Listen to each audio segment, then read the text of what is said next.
کمرہ تاریک اور بدبودار تھا۔ کمرے میں کوئی چیز نہ تھی سوائے اس 3 فٹ لمبے کپڑے کے ایک پتلے کے۔ یہ پتلا بڑی ہیبت ناک صورت کا تھا۔ اس پتلے کے گلے میں برکھا روز پھولوں کا ہار جو خود وہ اپنے ہاتھ سے بناتی تھی ڈالتی تھی۔ برکھا نے اس کمرے میں داخل ہونے سے منع نہیں کیا تھا، لیکن وہ کمرہ اس قدر وحشت ناک تھا کہ اس کمرے میں قدم رکھتے ہی خوف کی ایک لہر اٹھتی تھی۔ عائشہ 1-2 مرتبہ کسی ضروری فون کال کے بارے میں بتانے گئی تھی۔ تب اس نے اپنی ممی کو موم بتی روشن کیے اس پتلے کے سامنے آسن جمائے بیٹھے دیکھا تھا، اور وہ کمرے میں تھوڑا اندر جا کر اسے ٹیلی فون کے بارے میں بتا کر فوراً ہی باہر آ گئی تھی۔ آج اس نے سوچا کہ وہ اس کمرے کو بھی اندر سے دیکھ لے۔ جب اس کمرے کے دروازے پر پہنچی تو اسے حیرت کا جھٹکا لگا۔ کمرے کا نہ صرف دروازہ بند تھا بلکہ اس پر تالا بھی پڑا تھا۔ ایسا آج تک نہیں ہوا تھا۔ یہ کمرہ عام طور سے ہی کھلا ہی رہتا تھا، کیونکہ اس تاریک، بدبودار اور وحشتناک کمرے میں برکھا کے سوا کوئی نہیں جاتا تھا۔ وشیا نے تالے کو ہلا کر دیکھا، تالا بند تھا۔ اس نے برکھا کے بیڈ روم میں جا کر اس کی چابی تلاش کی، لیکن وہ وہاں موجود نہ تھی۔ ویسے بھی اتنے بڑے بنگلے میں ایک تالے کی چابی تلاش کرنا اتنا آسان نہ تھا۔ اب ایک چانس اور تھا۔ اس چانس کے لیے اسے گھوم کر بنگلے کی پشت پر جانا پڑا۔ اس کمرے کی کھڑکی ادھر کھلتی تھی، اگرچہ اس بات کی امید نہ تھی کہ وہ کھڑکی ادھر سے کھلی ہو۔ وہ جب اس کمرے کی پشت پر پہنچی تو اس کھڑکی بند نظر آئی۔ مایوس ہو کر وہ پلٹنے والی تھی کہ اس نے ایسے ہی اس پر ہاتھ رکھ کر اس کے پٹ کو اندر کی طرف دھکیلا۔ پٹ تھوڑا سا اندر ہو گیا لیکن کھولا نہیں۔ تب اسے احساس ہوا کہ کھڑکی اندر سے بولٹ نہیں ہے بلکہ اس کا پٹ سختی سے بند ہے۔ اس نے ایک زور کا دھکا مارا، تب پٹ کھل گیا۔ یہ کھڑکی فرش سے 2-2.5 فٹ اونچی تھی۔ وہ اس کھڑکی کے ذریعے بآسانی اندر جا سکتی تھی۔ اس نے کھڑکی کے دونوں پٹ دھکا دے کر کھول دی اور چند لمحے انتظار کیا۔ اسے اندر سے کوئی آواز نہیں سنائی دی، البتہ بدبو کا بھپکا ضرور آیا۔ اس نے اپنی ناک پر دوپٹہ باندھ لیا اور کھڑکی میں کھڑے ہو کر اندر دیکھنے لگی۔ کچھ دیر میں جب اس کی آنکھیں اندھیرے میں دیکھنے کے قابل ہوئی تو اس نے کمرے کے عین درمیان کسی کو لیٹا ہوا پایا۔ تب اس نے کھڑکی کی چوکھٹ پر پیر رکھا اور اندر کود گئی۔ ورشا نے کھڑکی سے آتی روشنی میں دیکھا کہ وہ 13-14 برس کی لڑکی ہے جو بے ہوش ہے، اور اس کے جسم پر جگہ جگہ بے شمار زخموں کے نشان ہیں، جیسے اس کے جسم پر کسی تیز دھار چیز سے کٹ لگایا گیا۔ اس لڑکی کے کپڑے اس کے جسم پر پڑے ہوئے تھے، وہ پہنے ہوئے کچھ نہ تھی۔ اس لڑکی کو دیکھ کر اسے رات ہونے والے ڈرامے کے بارے میں کچھ اندازہ ہو گیا تھا۔ وہ سمجھ گئی تھی کہ خون کے سرطان میں مبتلا اس کی ممی کو نیا خون کہاں سے دستیاب ہوا تھا۔ نہ جانے یہ معصوم لڑکی کون ہے، کس کی بیٹی ہے، اسے سونا کہاں سے اٹھا کر لائی ہے، یہ ممی نے کیا وحشتناک کھیل رچایا ہے۔ اس کے دل میں اپنی ماں سے نفرت کا جو بیج موجود تھا وہ پھوٹنے لگا تھا۔ اس کے باپ پر خون پھینکنے کا وہ منظر بارہا اس کی نگاہوں میں گھوم جاتا تھا۔ جب بھی وہ منظر اسے یاد آتا اس کا دل کٹ کر رہ جاتا۔ ایک نفرت سی محسوس ہونے لگتی، لیکن یہ نفرت لمحاتی ہوتی۔ جیسے ہی برکھا اس کے سامنے آتی وہ سب کچھ بھول جاتی، اس کے دل سے ہر نفرت نکل جاتی۔ اس لڑکی کو دیکھ کر نفرت کے سانپ نے پھر سر ابھارا تھا، اور وہ بھی سوچ ہی رہی تھی کہ کیا کرے۔ کسی نے گھر کی کال بیل بجائی۔ گھنٹی کی آواز سن کر وہ بے اختیار چونک گئی۔ اس نے اس لڑکی کو ویسے ہی چھوڑا، چوکھٹ پر پاؤں رکھ کر کھڑکی سے باہر کود گئی، کھڑکی کے دونوں پٹ بند کی اور تیزی سے بنگلے کی گیٹ کی طرف بھاگی۔ جب اس نے چھوٹا گیٹ کھول کر سر باہر نکالا تو اس کے غصے کی انتہا نہ رہی۔ دروازے پر ایک فقیر مسکین صورت بنائے کھڑا تھا۔ اللہ کے واسطے بی بی کچھ مدد کرو۔ ورشا نے کوئی جواب دیے بغیر دروازہ دھڑ سے بند کر دیا اور اپنے کمرے کی طرف چل دی۔ روزی کو غائب ہوئی آج تیسرا روز تھا۔ ان 3 دنوں میں پولیس نے اپنی سی کوشش کر کے دیکھ لی تھی، وہ روزی کا سراغ لگانے میں ناکام رہی تھی۔ اخبار میں 2 دن سے ایک بڑا اشتہار جس میں روزی کی تصویر بھی موجود تھی، تلاش گمشدہ کے عنوان سے شائع ہو رہا تھا، لیکن ابھی تک کسی قسم کی اطلاع موصول نہیں ہوئی تھی۔ پورا گھر، پورا خاندان پریشان بیٹھا تھا۔ روزی پورے گھر کی لاڈلی تھی۔ ناصر مرزا تو اس پر جان دیتا تھا، وہ اس کی پیاری بھتیجی تھی۔ گھر میں وظیفے وظائف جاری تھے، جس کے ذہن میں جو تدبیر آ رہی تھی اس پر عمل کیا جا رہا تھا، لیکن کہیں سے کوئی کامیابی کی امید نظر نہیں آ رہی تھی۔ ناصر مرزا کی بھتیجی گم ہوئی تھی۔ ساحل عمر اور مسعود آفاقی کا پریشان ہونا فطری تھا، وہ تینوں سر جوڑے بیٹھے تھے۔ اپنی اپنی سوچ کے مطابق اظہار خیال کر رہے تھے، مگر کسی کی سمجھ میں روزی کے غائب ہونے کی وجہ نہیں آ رہی تھی۔ اگر یہ اغوا کا کیس تھا تو ابھی تک تاوان کیوں نہیں مانگا گیا تھا؟ ایک خیال یہ بھی تھا کہ لڑکی ناراض ہو کر کہیں چلی گئی ہو، کیونکہ یہ عمر بڑی جذباتی ہوتی ہے۔ لیکن ایسی بات بھی نہیں تھی، روزی گھر بھر کی لاڈلی تھی، اس کے ناراض ہو کر کہیں چلے جانے کا سوال ہی نہ تھا۔ لے دے کر بس اب یہی بات رہ گئی تھی کہ کہیں وہ عورت فروشوں کے ہتھے نہ چڑھ گئی ہو، کوئی عورت اسے ورغلا کرنا لے گئی ہو۔ پھر اچانک ساحل عمر کو خیال آیا۔ اس نے ناصر مرزا سے مخاطب ہو کر کہا، بھائی کیا اس سلسلے میں عابد منجم صاحب سے مدد نہیں لی جا سکتی؟ لی جا سکتی ہے۔ ناصر مرزا کے چہرے پر خوشی آ گئی۔ عابد منجم کا خیال ذہن میں آیا ہی نہیں۔ ان کے گھر چلیں؟ مسعود افاقی نے فوراً کہا۔ وہ اس وقت گھر پر نہیں ہوں گے، وہ رات 10 بجے تک دفتر میں ہوتے ہیں۔ دیر تک بیٹھنے کے عادی ہیں، ناصر مرزا نے بتایا۔ چلو ان کے دفتر چلتے ہیں۔ جانے سے پہلے ٹیلی فون پر چیک کر لیں۔ ساحل عمر نے رائے دی۔ ہاں یہ ٹھیک ہے۔ مسعود افاقی نے فوراً تائید کی۔ پھر جب یہ تینوں دوست عابد منجم کے دفتر پہنچے تو وہ ان کے منتظر بیٹھے تھے۔ تینوں کو ایک ساتھ دیکھ کر وہ معنی خیز انداز میں مسکرائے، پھر بولے، یہ فنکاروں کا قافلہ کہاں گھوم رہا ہے؟ عابد صاحب یہ دونوں تو واقعی فنکار ہیں، ناصر مرزا نے مسعود کی طرف اشارہ کر کے کہا۔ مجھے کہاں آپ نے کانٹوں میں گھسیٹ لیا؟ کانٹوں میں نہیں، پھولوں میں گھسیٹنا ہے۔ آپ کو بھی ہمارے ساتھ فنکار بنا دیا ہے، مسعود افاقی نے ہنس کر کہا۔ عابد صاحب اس وقت ہم ایک غمگیر مسئلہ لے کر آپ کے پاس آئے ہیں۔ ساحل عمر اصل موضوع پر آیا۔ تعویذ تو تم نے گلے میں ڈالا ہوا ہے، عابد منجم فکر مند ہو کر بولے۔ جی یہ دیکھیے۔ ساحل عمر نے قمیص کے اندر سے نکال کر تعویذ دکھایا۔ اس وقت میرا مسئلہ نہیں ہے تو پھر؟ عابد منجم نے ناصر مرزا کی طرف دیکھا۔ عابد صاحب میری بھتیجی کہیں گم ہو گئی ہے، ناصر مرزا نے فوراً اصل بات بتائی ہے۔ عابد منجم ایک دم سنبھل کر بیٹھ گئے۔ یہ کب ہوا؟ ناصر مرزا نے پورا واقعہ تفصیل سے ان کے گوش گزار کر دیا، اور جو معلومات وہ روزی سے متعلق جانتے تھے وہ بھی انہیں بتا دی۔ ساری باتیں سن کر انہوں نے میز پر رکھی پان کی ڈبیا اٹھائی، بڑی نفاست سے ایک پان نکالا، بٹوی سے چھالیا اور تمباکو وغیرہ نکال کر پان منہ میں رکھ لیا اور پان چباتے ہوئے آنکھیں بند کر لی۔ چند منٹ آنکھیں بند رکھی، پھر بال پوائنٹ اٹھا کر کاغذ پر کچھ اعداد و شمار، ذائچے اور نقشے بنانے لگے۔ ذائچے بناتے ہوئے کئی مرتبہ ان کے چہرے کا رنگ بدلا، تیوریوں پر بل پڑے، آنکھوں سے فکر جھانکی۔ ساحل عمر ان کے چہرے کے تاثرات بغور دیکھ رہا تھا۔ ان کے چہرے کے تاثرات سے اسے اندازہ ہو رہا تھا کہ معاملہ غمگین ہے۔ پھر عابد منجم نے بال پوائنٹ میز پر رکھ کر اپنی سیدھے ہاتھ کی دراز کھولی اور ایک خوبصورت تسبیح نکال کر تسبیح کے دانوں پر کچھ پڑھنے لگے۔ پان انہوں نے ایک کولے میں دبا لیا تھا۔ پھر انہوں نے تسبیح کا ایک چکر مکمل کر کے تسبیح میز پر رکھی۔ ایک سفید اور سادہ کاغذ اٹھایا، اس کی 4 تہیں کی، اس کاغذ پر 3 پھونکے ماری اور دائیں ہاتھ پر رکھی ایک کتاب کے درمیان رکھ دیا۔ کتاب پر ہاتھ رکھ کر انہوں نے کچھ پڑھا اور کاغذ کتاب کے درمیان سے کھینچ لیا۔ کاغذ کھول کر دیکھا اور کچھ اس طرح دیکھا جیسے اس پر کچھ لکھا پڑھ رہے ہوں۔ پھر انہوں نے کھلا کاغذ میز پر رکھ دیا۔ ساحل عمر نے ذرا چیک کر دکھا، اس پر کچھ لکھا ہوا ہے یا نہیں؟ عابد منجم نے جلتی جلتی پان چبایا اور پھر اسے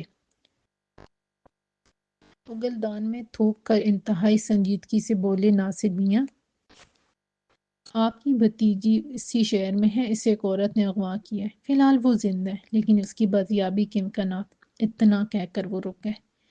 پھر افسردہ لہجے میں کہا، بس میاں اللہ سے دعا ہی کی جا سکتی ہے، وہی زندگی اور موت کا مالک ہے، وہی بچھڑوں کو ملانے والا ہے۔ عابد صاحب میری بھتیجی کے بارے میں مکمل معلومات کیجیے، اس سلسلے میں آپ جو کہیں گے آپ کی خدمت میں حاصل کر دوں گا، ناصر مرزا نے جذباتی لہجے میں کہا۔ ناصر میاں ہر آدمی کی ایک حد ہوتی ہے، میں اپنی حدود میں رہتی ہوں، جو کچھ بتا سکتا تھا بتا دیے۔ میں پھر کہوں گا کہ اللہ سے لو لگانے کی ضرورت ہے، بس دعا کریں کہ اللہ اس بچی پر اپنا رحم کرے، عابد منجم نے کہا۔ عابد صاحب یہ تو کوئی بات نہیں، ہم تو آپ سے بڑی امیدیں وابستہ کر کے آئے تھے، ساحل عمر نے مایوس لہجے میں کہا۔ اچھا ناصر تم کل صبح میرے گھر پر فون کرنا، مجھے رات کو وظیفہ کرنا ہوگا۔ عابد منجم نے پتہ نہیں ایسے ہی ان کی ڈھارس باندھنے کے لیے یہ بات کہہ دی یا واقعی وہ اس سلسلے میں کچھ کرنا چاہتے تھے۔ چلو اتنا تو ہوا کہ روزی کے سلسلے میں بنیادی معلومات دستیاب ہو گئی تھی، یہ بات بھی تسلی بخش تھی کہ وہ جہاں تھی زندہ تھی۔ رہ گئی بازیابی کے بعد تو عابد منجم نے اس سلسلے میں کچھ کہتے کہتے خاموشی اختیار کر لی تھی، اور یہ بات تینوں کو ناگوار گزری تھی۔ 6-7 دن ہو گئے تھے ورشا سے فون پر بات ہوئی تھی اور نہ ملاقات ہوئی تھی۔ ورشا عابد منجم کے سامنے اس کے گھر پر آئی تھی۔ عابد منجم نے اس کے بارے میں کہا تھا کہ یہ ورشا نہیں برکھا ہے۔ ایسا کیسے ممکن تھا کہ ورشا کے جسم میں برکھا گھس جائے؟ یہ سارا کیا گورکھ دھندا تھا؟ وہ سمجھنے سے قاصر تھا، لیکن اتنی بات اس کی سمجھ میں ضرور آ گئی تھی کہ برکھا ایک خطرناک عورت تھی۔ وہ ماہر سائرہ تھی، اس کے سیر سے بچنا ضروری تھا۔ عابد منجم نے اس کی حفاظت کے لیے جو تویز دیا تھا وہ اس نے گلے میں پہن لیا تھا۔ عابد منجم نے ورشا سے ملاقات کرنے سے بھی منع کیا تھا۔ ابھی تک خود ہی ورشا نے ٹیلی فون پر بالمشافہ کوئی رابطہ نہیں کیا تھا قائم، لہٰذا اس سلسلے سے ملاقات سے انکار کی تو نوبت ہی نہیں آئی تھی۔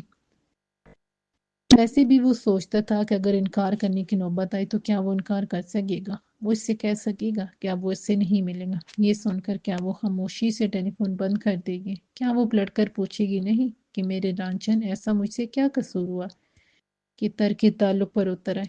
تب وہ اسے کیا جواب دے گا؟ ابھی وہ یہ سوچ ہی رہا تھا کہ کیا جواب دے گا، اتنے میں ٹیلی فون کی گھنٹی بجی۔ اس کے دل نے کہا یہ ٹیلی فون ورشا کا ہے۔ اس نے ریسیور اٹھا کر کہا جی ہائے رانجن۔ ادھر واقعی ورشا تھی۔ وہ کہہ رہی تھی کیا قصور ہوا ہم سے؟ کچھ نہیں، سائل عمر نے جواب دیا۔ پھر اتنے دن ہو گئے، نہ فون کرتے ہو نہ ملتے ہو، اس نے شکایت کی۔ ورشا ایک بات پوچھ رہا ہوں، دیکھو سچ بتانا۔ پوچھو، سچ بتاؤں گی۔ 6-7 دن پہلے جب تم آئی تھی تو پھر فوراً واپس کیوں چلی گئی تھی؟ رانجن کیسی باتیں کر رہے ہو؟ میں 7 دن پہلے تمہارے گھر کب آئی؟ میں تو تمہارے گھر نہیں آئی، ورشا نے بڑے یقین سے کہا۔ پھر وہ کون تھا؟ تم ہی تو تھی، تم بھول رہی ہو۔ یاد کرو تم نے میز پر سے اٹھا کر کیا پیا تھا؟ رانجن تم یہ کیا کہہ رہے ہو؟ میں تمہارے گھر آئی ہی نہیں تو پھر پینے یا نہ پینے کا سوال کیسا؟ تمہیں ضرور کوئی غلط فہمی ہوئی ہے۔ کیا تم ساری بات مجھے تفصیل سے بتانا پسند کرو گے؟ ہاں کیوں نہیں؟ ساحل عمر نے یہ کہہ کر اس دن کی پوری روداد اس کے گوش گزار کر دی۔ ساری روداد سن کر وہ بڑی حیرت زدہ، پھر ایک دم اس پر اداسی چھا گئی۔ چند لمحے خاموش رہی، گہرا سانس لینے کی آواز آئی اور پھر ایک دم مرے ہوئے لہجے میں بولی مجھے نہیں معلوم کہ یہ سب کیا ہے، مجھے کچھ یاد نہیں۔ چلو چھوڑو، اس مسئلے کو بھول جاؤ اور سناؤ۔ اس نے موضوع بدلا۔ بس کیا سناؤ؟ اس کے لہجے میں الجھن تھی۔ دماغ معاف ہوتا جا رہا ہے، آج کل ہم بھی پریشان ہیں۔ کیا ہوا؟ وہ چونک کر بولی بھائی وہ ہمارے ایک دوست ہے نا ناصر مرزا، 3 دن سے ان کی بھتیجی غائب ہے۔ کتنی بڑی ہے؟ کیسے غائب ہوئی؟ ان کے بھائی اپنی فیملی کے ساتھ کلفٹن پلے لینڈ گھومنے گئے تھے، بس وہیں سے وہ غائب ہو گئی۔ پولیس ڈھونڈ رہی ہے، اخبار میں اشتہار بھی آ رہا ہے، لیکن اس کا کوئی پتہ نہیں چلا۔ 13-14 سال کی لڑکی ہے اور اکلوتی بچی ہے، سائل عمر نے بتایا۔ او ہو، بڑا افسوس ہوا یہ سن کر۔ اس نے افسردگی سے کہا کس اخبار میں اشتہار ہے؟ میں دیکھوں گی، اس میں اس کی تصویر بھی ہوگی؟ انگریزی اور اردو کے تمام بڑے اخباروں میں یہ اشتہار موجود ہے، تصویر بھی ساتھ ہی ہے۔ بڑی پیاری بچی ہے، ورشا دعا کرو وہ بچی مل جائے۔ وہ بھلا کیا دعا کرتی؟ وہ دعا کرنے کے قابل کہاں رہی تھی؟ سائل عمر کی باتوں نے اسے خاصا الجھا دیا تھا۔ اس کے گھر میں 2 اخبار آتے تھے، ایک انگریزی اور دوسرا اردو کا۔ ورشا کو اخبار پڑھنے کا زیادہ شوق نہ تھا، بس وہ سرسری سے انداز میں ان پر نظر ڈالتی تھی۔ البتہ برکھا کو اخبار پڑھنے کا بڑا شوق تھا، وہ اخبارات کو بڑی دلچسپی سے پڑھتی تھی۔ آج کا ایک اخبار اٹھا کر اس نے صفحات الٹے تو وہ اشتہار اسے فوراً ہی نظر آ گیا۔ اس نے تصویروں کو غور سے دیکھا تو اسے کرنٹ سا لگا، یہ وہی لڑکی تھی جو شاید اس وقت بھی برکھا کے کمرے میں موجود ہو۔ 2 دن پہلے تو وہ یقیناً وہاں موجود تھی، اس نے خود اپنی آنکھوں سے اس کے کمرے کے فرش پر بے ہوش پڑے دیکھا تھا۔ اب بھی وہ اشتہار غور سے دیکھ ہی رہی تھی کہ برکھا اس کے کمرے میں دبے پاؤں آ گئی۔ اس نے جھک کر دیکھا کہ ورشا کیا پڑھ رہی ہے۔ ممی تم نے یہ اشتہار دیکھا؟ اس کی موجودگی محسوس کر کے ورشا نے گردن اٹھا کر پوچھا۔ ہاں دیکھا ہے، کوئی خاص بات نہیں، اس شہر میں روز ہی لڑکیاں ادھر ادھر ہوتی رہتی ہیں، اگر ایسا نہ ہو تو شہر میں ہلچل کس طرح پیدا ہو؟ برکھا نے بے نیازی سے کہا۔ ممی جانتی ہو یہ لڑکی کس کی بھتیجی ہے؟ نہیں، برکھا ذرا چونک نہ ہوئی۔ ساحل عمر کے ایک دوست ہے ناصر مرزا، یہ ان کی بھتیجی ہے۔ اچھا، تو یہ اس شکاری کی بھتیجی ہے؟ یہ تو بہت اچھا ہوا، ایک تیر سے دو شکار ہو گئے، وہ بے خیالی میں بولی۔ ممی کیا مطلب؟ ورشا کچھ نہ سمجھ پائی۔ کچھ نہیں، برکھا ٹال گئی۔ ممی کیا آپ بتا سکتی ہیں اس لڑکی کو کس نے اغوا کیا ہے؟ ہاں بتا سکتی ہوں، یہ بتانا میرے لیے کچھ مشکل نہیں، لیکن تم اس لڑکی میں اتنی دلچسپی کیوں لے رہی ہو؟ بس ویسے ہی ممی، اس میں یہ بتانے کی ہمت نہ تھی کہ اس نے اس لڑکی کو عملیات کے کمرے میں دیکھا ہے۔ یہ لڑکی کل جھاڑیوں سے برآمد ہو جائے گی، برکھا نے پیش گوئی کی۔ مر گئی؟ ورشا ایک دم چونک اٹھی۔ ظاہر ہے جب اس کے جسم میں ایک قطرہ خون کا نہیں رہے گا تو وہ مرے گی نہیں تو زندہ رہے گی، برکھا نے ورشا کی آنکھوں میں دیکھتے ہوئے بڑی لاپرواہی سے کہا۔ ممی کس نے مارا ہے اسے؟ ورشا نے پوچھا۔ جس نے بھی مارا ہے ٹھیک مارا ہے، مجھے بڑی خوشی ہے کہ یہ ناصر کی بھتیجی ہے، اب اسے پتہ چلے گا۔ کیا تم جانتی ہو کہ تہکال کو میرے ہاتھوں سے نکالنے والا وہی شخص ہے؟ اس نے اسے آزاد کر دیا، مجھے مزید مشکل میں ڈال دیا۔ یہ کتنی اچھی بات ہوئی کہ یہ اس کی بھتیجی ہے، میں بہت خوش ہوں۔ تم نے مجھے بہت اچھی خبر سنائی۔ بولو کیا مانگتی ہو؟ اس نے خوش ہو کر کہا۔ کچھ نہیں ممی، مجھے کچھ نہیں چاہیے، تم ہو نا میرے پاس، ورشا نے خوش آمدانہ لہجے میں کہا۔ ورشا اب تمہیں میرے ساتھ بیٹھ کر کام سیکھنا ہوگا، مجھے تمہاری سخت ضرورت ہے، میں اکیلی کچھ نہیں کر سکوں گی، تمہیں میرا ساتھ دینا ہوگا۔ میں تمہیں ہر وہ عمل سکھا دوں گی جو میں جانتی ہوں، پھر میں تمہیں سالانہ اجتماع میں پیش کروں گی۔ اور کا باپ تمہیں دیکھ کر بہت خوش ہوگا، وہ فوراً تمہیں اپنی داسی بنا لے گا۔ ٹھیک ہے ممی، جیسے آپ کی مرضی، ورشا نے انتہائی فرما برداری سے کہا۔ ورشا کی تمام سوچیں برکھا کے سامنے آتے ہی دم توڑ دیتی تھیں۔ برکھا سے نظر ملتے ہی وہ اپنا آپ بھول جاتی تھی، اسے یوں محسوس ہونے لگتا کہ ممی جو کچھ کہہ رہی ہیں ٹھیک کہہ رہی ہیں۔ برکھا کی پیشگوئی کے مطابق روزی کی لاش دوسرے دن ایک ویران علاقے کی جھاڑیوں سے برآمد ہو گئی۔ برکھا تو خیر سب جانتی تھی، یہ سب کیا دھرا ہی اس کا تھا۔ البتہ عابد منجم نے جو کہا تھا وہ سچ ثابت ہوا۔ اگر عابد منجم نے جو کہا تھا وہ بہت مبہم تھا، لیکن اس ابہام میں بھی بہت کچھ واضح تھا۔ برکھا نے روزی کی لاش داسن کے ذریعے جھاڑیوں میں پھینکوائی تھی اور پھر اسی نے ٹیلی فون کر کے متعلقہ تھانے میں روزی کی لاش کی اطلاع دی۔ ممکن تھا کہ روزی کی لاش کو بازیاب ہونے میں 5-7 دن لگ جاتے، لیکن برکھا چاہتی تھی کہ لاش جلد از جلد برآمد ہو جائے تاکہ لواحقین لاش پا کر رو دھو کر سکون سے بیٹھ جائیں۔ لاش نہ ملنے کی صورت میں برکھا کو خطرہ تھا کہ روزی کے متعلقین عاملوں کے ذریعے اس تک نہ پہنچ جائیں۔ سب سے زیادہ خطرہ تو اسے عابد منجم سے تھا۔ وہ اس دن اس کی ایک جھلک دیکھ کر یہ اندازہ لگا چکی تھی کہ بندہ واقف کار ہے، کام کو اچھی طرح سمجھتا ہے۔ لاش برآمد ہوئی تو اس گھر پر قیامت ٹوٹ پڑی۔ جس گھر کی وہ بیٹی تھی، اس کی موت کا ماں باپ کو جتنا دکھ ہوتا کم تھا، لیکن وہ تو خاندان بھر کی لاڈلی تھی۔ سب سے زیادہ چہتی تو وہ ناصر مرزا کی تھی۔ اس کی لاش دیکھ کر وہ چند لمحے ساکت رہ گیا، دل سے درد کی ایک لہر اٹھی۔ پوسٹ مارٹم کی رپورٹ کے مطابق اسے کسی تیز دھار آلے سے بے پناہ تشدد کا نشانہ بنایا گیا تھا۔ اس کے جسم پر جگہ جگہ زخموں کے نشانات تھے۔ جسم سے بہت زیادہ خون بہہ جانے کی وجہ سے اس کی موت واقع ہوئی۔ ناصر مرزا کا بس چلتا اور اسے یہ معلوم ہو جاتا کہ کس درندے نے اس کی بھتیجی کی یہ حالت بنائی ہے تو اسے کہیں زیادہ اذیت دیکھ کر اسے مار ڈالتا۔ اپنی معصوم بھتیجی کی لاش دیکھ کر اس کا خون کھول کر رہ گیا۔ اس نے دل ہی دل میں طے کر لیا کہ وہ قاتل کا ہر ممکن طریقے پر پتہ لگانے کی کوشش کرے گا۔ پولیس سے کسی قسم کی امید رکھنا فضول ہی تھا۔ اگر کوئی شخص روزی کی لاش کے متعلق فون نہ کرتا تو پولیس اس کی لاش بھی برآمد نہ کر سکتی تھی۔ قاتل کا پتہ لگانا تو بہت دور کی بات ہے۔ ناصر مرزا کا ذہن بار بار عابد منجم کی طرف جاتا تھا۔ ممکن ہے وہ اس سلسلے میں کچھ مدد کر سکے۔ ویسے اس سے زیادہ امیدیں وابستہ نہیں کی جا سکتی تھی، کیونکہ وہ روزی کی گمشدگی کے بارے میں بھی زیادہ واضح جواب نہیں دے سکا تھا۔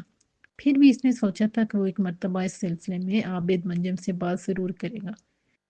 روزی کی لاش ابھی گھر پر موجود تھی، مگر ناصر مرزا کے غصے اور بے قراری کا یہ عالم تھا کہ وہ روزی کی تجہیز و تکفین کا بھی انتظام نہ کر سکا۔ اس نے اسی وقت عابد منجم کو فون کیا۔ اس کا فون کرنا بہتر ہی ثابت ہوا، کیونکہ عابد منجم نے ساری بات سن کر جس چیز کی فرمائش کی، اگر روزی کی تدفین ہو جاتی تو اس چیز کا مہیا کرنا ناممکن ہو جاتا۔ اس وقت روزی کو غسل دیا جا رہا تھا۔ ناصر مرزا نے اپنی بھابھی کو بلا کر روزی کا ایک بال لانے کی ہدایت کی۔ بھابھی نے اپنی بیٹی کا ایک بال ناصر مرزا کے حوالے کر دیا۔ ناصر مرزا نے اس بال کو ایک کاغذ میں لپیٹ کر بہت احتیاط سے اپنی جیب میں رکھ لیا۔ اب یہی بال عابد منجم کے سامنے رکھا ہوا تھا۔ اس وقت رات کے 2 بج رہے تھے۔ گھر کے تمام لوگ سو چکے تھے، مگر وہ اپنے کمرے میں بیٹھے وظیفے میں مصروف تھے۔ 2:30 بجے تک وہ وظیفے میں مصروف رہے۔ وظیفے سے فارغ ہو کر انہوں نے روزی کے بال کو اپنے بائیں ہاتھ کی چٹکی میں اٹھایا اور دائیں ہاتھ سے لائٹر جلا کر بال کو آگ لگا دی۔ بال نے فوراً آگ پکڑ لی، وہ آنن فانن جل گیا۔ بال جلتے ہی عابد منجم کی سماعت میں ایک نام گونجا۔ اس نام کو 3 بار بہت صاف لہجے میں دہرایا گیا، برکھا برکھا برکھا۔ اس نام کو سن کر عابد منجم حیرت زدہ رہ گئے۔ روزی کے قاتل اور برکھا! انہوں نے حیرت ہو کر خود کلامی کی۔ اپنے وظیفے کی کامیابی پر وہ بہت خوش تھے، اگرچہ انہیں امید نہیں تھی کہ وہ قاتل کا نام پتہ لگانے میں کامیاب ہو جائیں گے۔ اوپر والے کی مہربانی سے وہ کامیاب ہو گئے تھے۔ انہوں نے سوچا کہ اس بات کی اطلاع فوری طور پر ناصر مرزا کو دی جائے۔ اگرچہ یہ فون کرنے کا وقت نہ تھا، ضروری نہیں تھا کہ ادھر سے ناصر مرزا فون ضرور اٹھا لے گا، لیکن وہ اپنی کامیابی پر خوش اس قدر تھے کہ اس راز کو فوراً اصل بندے تک منتقل کر دینا چاہتے تھے۔ انہوں نے سوچا کہ فون پر ٹرائی کر کے دیکھ لینے میں کیا حرج ہے۔ ابھی فون کی دوسری گھنٹی بھی پوری طور پر نہ بج پائی تھی کہ ناصر مرزا نے فون اٹھا لیا۔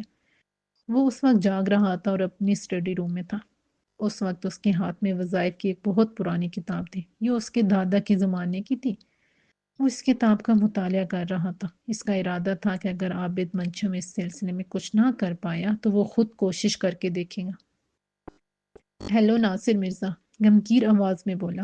ناصر میاں، میں عابد بول رہا ہوں۔ عابد منجم: جی عابد صاحب، آپ نے اس وقت فون کیا ہے تو یقیناً آپ کو اس سلسلے میں کامیابی ہوئی ہے۔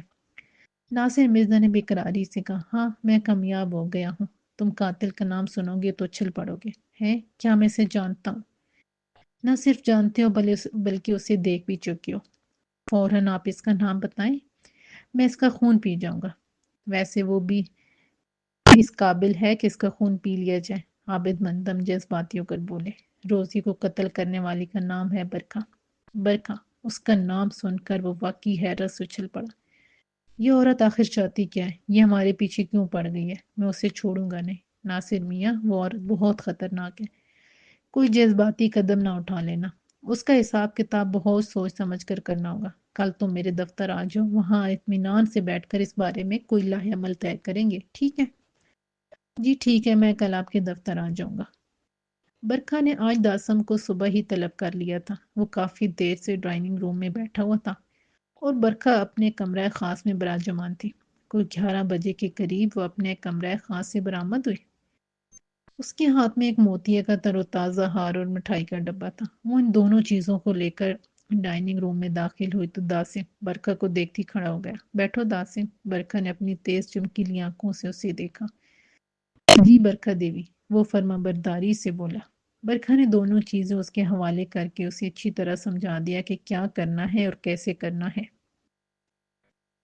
داسم نے وہ ہار بہت احتیاط سے کاغذ میں لپیٹ لیا، پھر دونوں چیزیں لے کر برکھا کے بنگلے سے نکل آیا۔ اس نے اپنی گاڑی کا رخ جائے واردات کی طرف موڑ دیا۔ مطلوبہ جگہ پہنچ کر اس نے گاڑی بلڈنگ کے نیچے پارک کی اور وہ دونوں چیزیں اٹھا کر اس بلڈنگ کی سیڑھیاں چڑھنے لگا۔ اس بلڈنگ کے دوسرے فلور پر عابد منجم کا دفتر تھا۔ اس وقت 11:30 بجے تھے اور وہ ابھی دفتر آئے تھے۔ دفتر کا ملازم شوکت کرسی ڈالے کمرے کے باہر بیٹھا تھا۔ داسم نے ایک نظر شوکت پر ڈالی اور کمرہ کھلا دیکھ کر وہ سیدھا کمرے میں داخل ہو گیا۔ عابد منجم نے ایک عجیب سے شخص کو اپنے دفتر میں بلا تکلف داخل ہوتے دیکھ کر ذرا ناگواری سے پوچھا، جی فرمائیے۔ داسم نے کوئی جواب دیے بغیر مٹھائی کا ڈبہ میز پر رکھا اور کاغذ میں لپٹا ہوا ہار کھولنے لگا۔ اس کے ہونٹوں پر پھیلنے والی مسکراہٹ زہریلی ہوتی جا رہی تھی۔